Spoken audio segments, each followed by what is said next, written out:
Hey everybody, welcome back.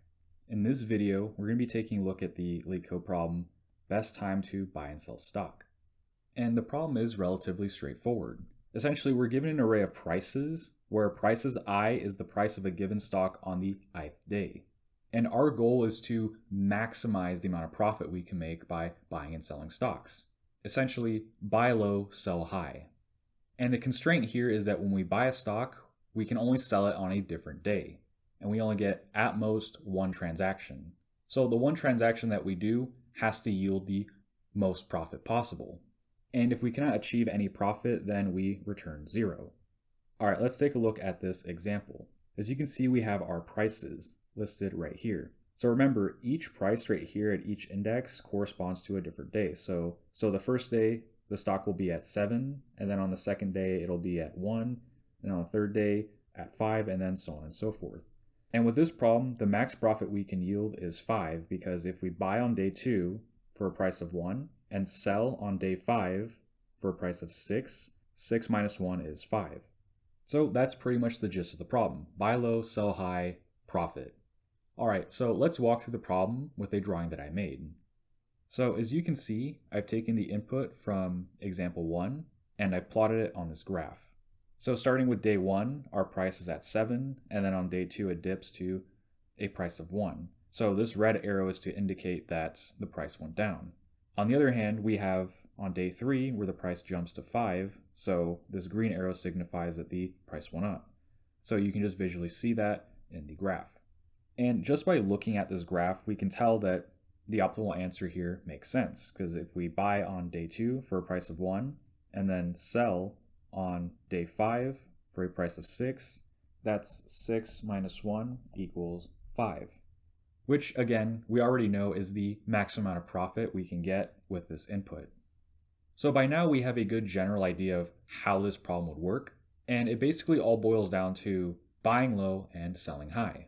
So we know that buying on day 2 for a price of 1 and selling on day 5 for a price of 6 yields the most profit, but if we look over here, on day 1, we can see that the price is 7.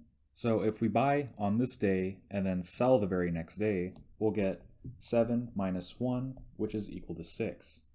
6 is obviously greater than 5, so what gives? The thing is, because we have to buy and then sell on a different day, we always want to make sure that whatever we buy first is as low as possible before selling it for the highest price. And so in order to avoid getting into a situation like this, we need to be able to manage 2 pointers, which is a popular coding pattern that you can use to solve problems that make use of linear sequences like an array. And so the basic idea with this is to make use of 2 pointers. And so we'll have a left pointer and a right pointer. And the goal is to make sure that the left pointer is as low as possible, and then the right pointer is as high as possible. And so we can essentially use the right pointer to explore the rest of the stock prices throughout the week, all the while calculating the profit that we can make. However, at any point, if the right pointer is less than the left pointer, then we know that that transaction is not going to be profitable. Because again, looking at the math here, we buy for 7 and then sell at 1. So while the answer is a positive 6, realistically this should be negative 6.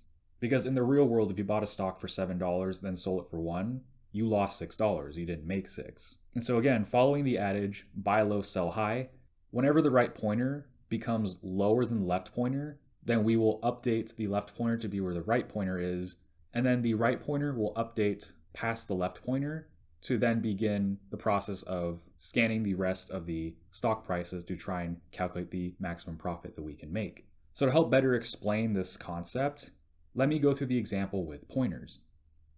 All right, so again, we start with 2 pointers. We have a left pointer and a right pointer. Because we have to sell on different days, we can just start with the left pointer at the first index and the right pointer at the second index.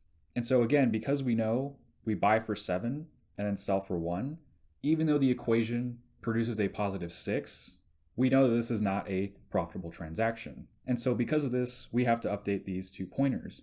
And so what'll happen is that we'll move this left pointer to where the right pointer is, and the right pointer will move over here. So now it'll look like this. So as you can see now, our left pointer is at day 2, which has a stock price of 1. and our right pointer is at day 3 with a stock price of 5. And so because of this, now we can produce a profitable transaction because we know the right pointer is greater than the left pointer. So now we just do some simple math. 5 minus 1 equals 4. So 4 is now our max profit that we've seen so far. And because the right pointer is greater than the left, there's no need to update. All we can do is just move right to the next day, so then we can perform another calculation to see if it beats our max profit. In this case, on day 4, we can sell at price 3. So we'll have 3 minus 1, which equals 2. Obviously, 2 is not greater than 4, so 4 is still the max profit that we make so far. So now continuing with the problem, because the right pointer is still greater than the left pointer, we would just move the right pointer over again. And so now we will perform the calculation between days 2 and day 5, which we already know is 6 minus 1 equals 5.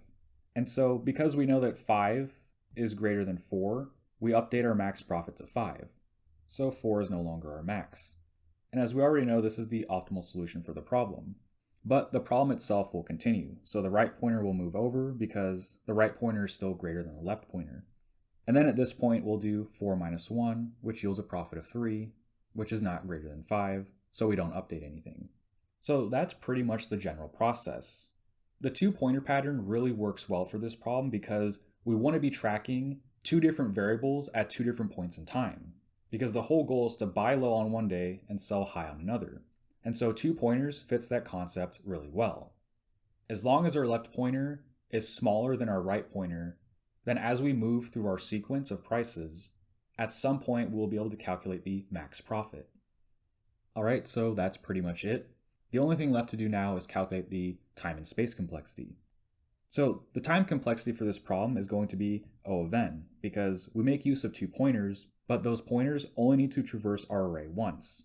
So because of that, our runtime is going to be O of n. And then our space complexity is going to be O of 1.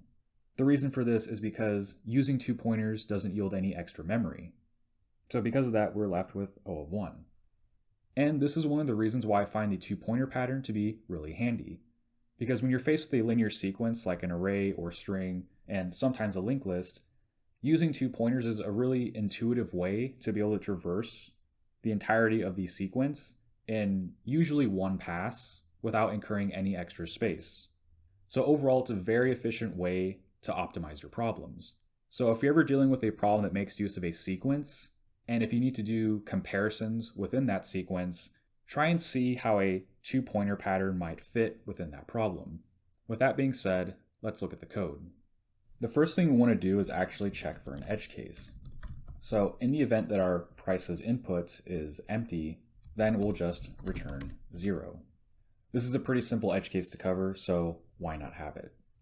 After that's out of the way, we need to declare our left and right pointers. So do left, right equals 0 and 1. So the left pointer will start at the first day and the right pointer on the second day. And then we also need our max profit variable, which will start at 0. So now we have our variables ready to go. So now we just need to iterate through the prices. So we can use a while loop for this, and we can just say, well, right is less than the length of prices.